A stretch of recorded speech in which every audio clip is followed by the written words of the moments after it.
دا اخوا دی خوا کتل دستا خشوع خرابی دا اللہ رسول تی منع کری دا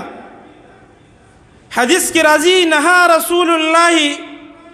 صلی اللہ علیہ وسلم عن الالتفاتی نبی صلی اللہ علیہ وسلم منگ دا التفات فی الصلاة نا منع کری التفات ستا ویلے کی گی یو سڑے پا منزه کے ولار دے کلا اخوا گوری کلا دے خوا گوری کلا خی طرف تا گوری کلا گس طرف تا گوری کلا مخ دے طرف تا آڑی کلا دے طرف تا آڑی نو دا سبب دے زما محترمو چی دا منزه دے خشوع ختم شی که پا منزه کی خشوع غواری سر کتکا دا سجدی زیتا گورا خوا دے خوا مگورا حدیث کی دس راضی نبی صلی اللہ علیہ وسلم فرمائی لا يزال الله مقبلا على العبد ما لم يلتفت کله چې مؤمن مسلمان مانزه ته ودرېږي الله سبحانه وتعالى ورته متوجه شي الله ورته ګوري چې دا بنده ما لراله ما ته ودرېد الله دته متوجه شي خو نبی صلی الله علیه وسلم فرمایي فإذا صرف وجهه کله چې دا په مانزه کې اخوا دی خوا وګوري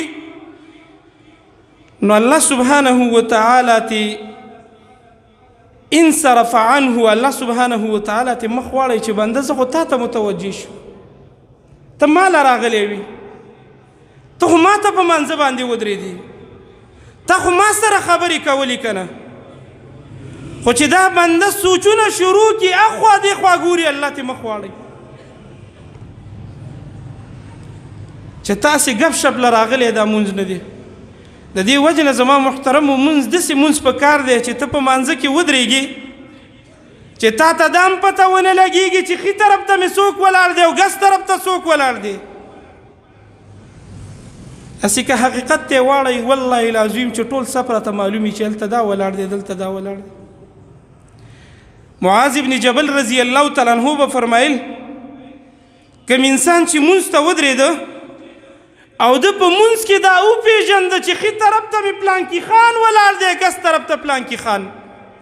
مونځ یې نه کېږي وایي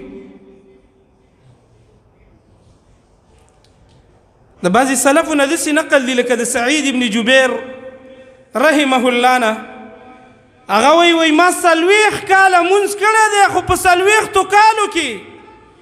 ما ته دا پته نه ده لګېدلې چې په مانځه کې راسه ښي طرف ته څوک ولاړ دی او ګس طرف ته څوک نو په مانځه کې اخوا دی خوا نه کتل دا سبب دی د خشوع د دې وجې نه زموږ ډېر مسلمانان ودرېږي